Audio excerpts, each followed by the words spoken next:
Sup nerds, I'm Wes from Neverboard Gaming, and today we're going to learn how to play Danger Park from Story Machine Games.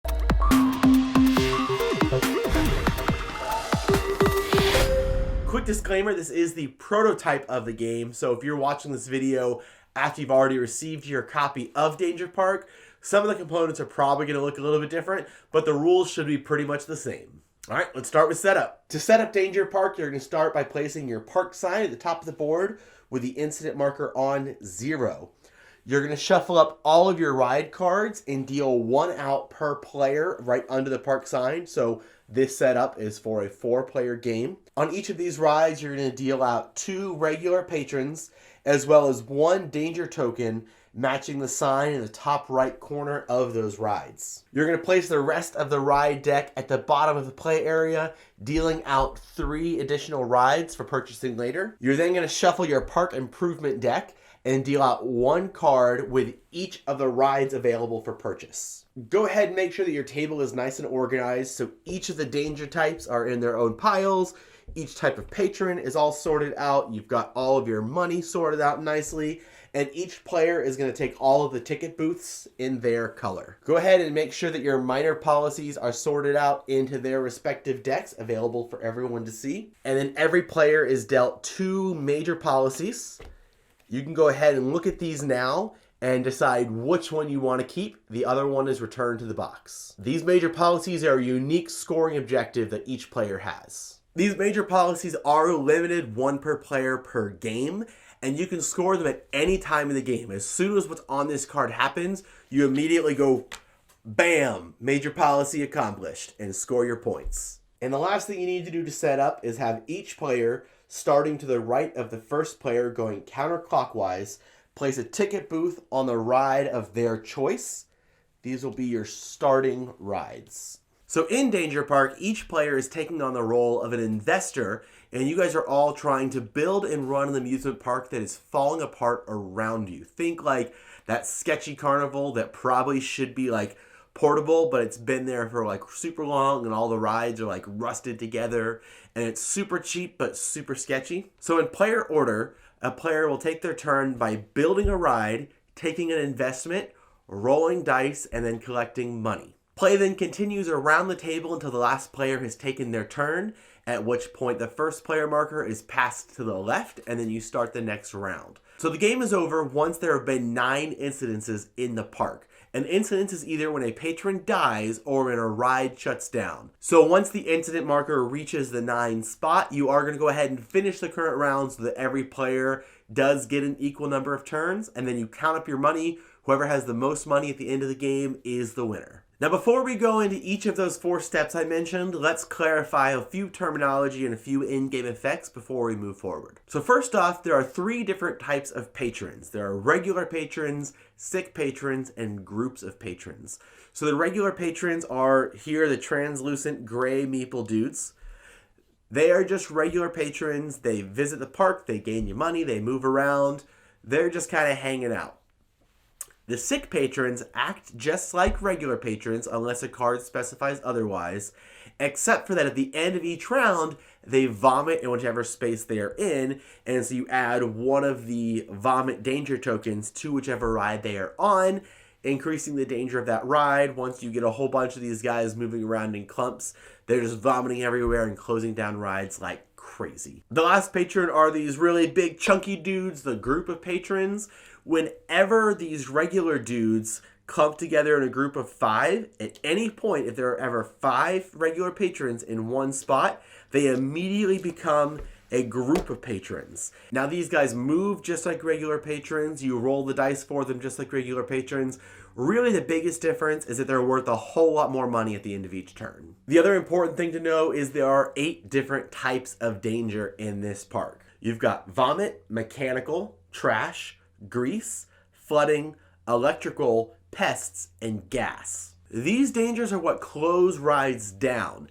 If at any point a ride has 4 of the same type of danger on it, or 4 different types of danger on it, that ride immediately closes down. Whoever owned that ride gets to take a minor policy of their choice from the supply, and this is a way to score a few points during the game when a ride closes due to a particular type of danger. So you kind of hedge your bets on what you think is going to close a ride next. Now we'll take a little bit closer look at each of those steps we talked about. So first things first, you are going to build your ride. You get to pick one of the 3 available rides. These don't have costs. They're all essentially free to build. So pick whichever one you want.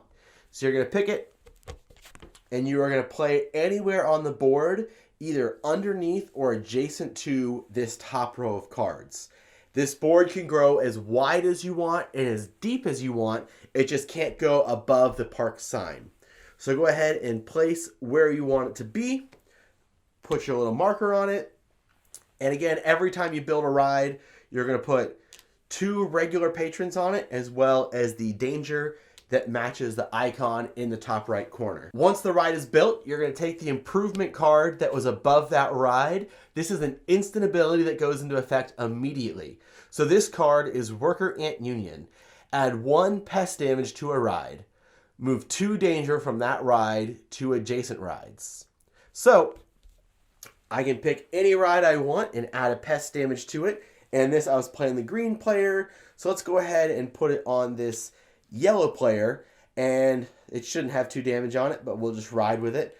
I can move 2 damage off of it to adjacent rides. My ride's here, so I'll put it all over here. And once this card's completed, you go ahead and discard it from the game. After your investment, you're going to roll dice for each of your active parks. You can choose whichever order you want to roll in. So playing as the green player, I have this ride and this ride. I can pick whichever one I want to go first. So I'll start down here. You count the number of patrons on that ride. So 1, 2. I'm rolling 2 dice. And the number to beat is however much danger is on the ride. So rolling my 2 dice, I've got 2 successes, 2 and a 5. So I can lay down this sign and move on to my next ride. Again, 2 patrons, 1 danger. Rolling 2 dice. In this example, I do have 2 successes, but let's say I did roll a 1 and I have a failure. When you have failures, the first thing that you're going to do is add 1 danger to the ride of the danger type in the top left corner. It doesn't matter how many failures you have, you always add just 1 danger. And then a number of patrons exit equal to the number of failures. So in this case, I have 1 failure, I have 1 patron exit. Now patrons are going to exit according to these arrows. You have to divide them up as evenly as possible, and they all have to go on to another ride if possible. So right now, exiting down would be going nowhere, so they have to follow this arrow and exit onto this ride. And the other thing to pay attention to is the text on the cards. In this case, it does affect failures.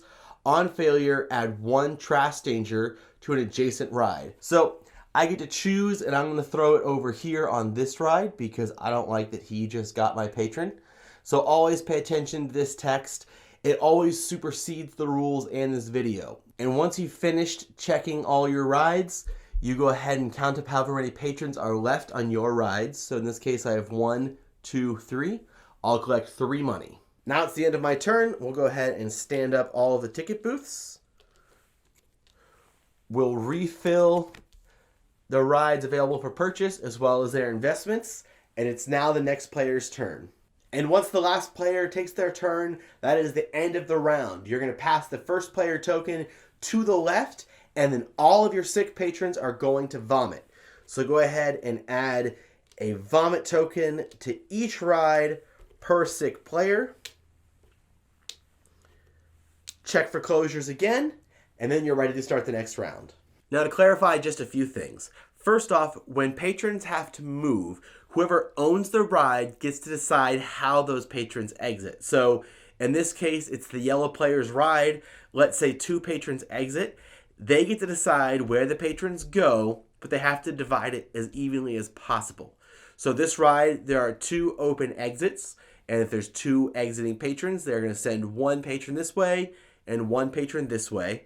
Now the order that patrons exit go from groups to single patrons to sick patrons. So basically when they leave, it's whatever's worst for you. So here we'd have The healthy patrons would exit one down and one over to this ride, leaving you with just your sick patron. The only way to get the sick patrons to move off your ride is if there are only sick patrons on your ride. Now, there are these blocked exit tokens in the game, and so if an exit is blocked, obviously it just means that exit no longer exists anymore. So this ride with one exit blocked only has 2 exits instead of 3.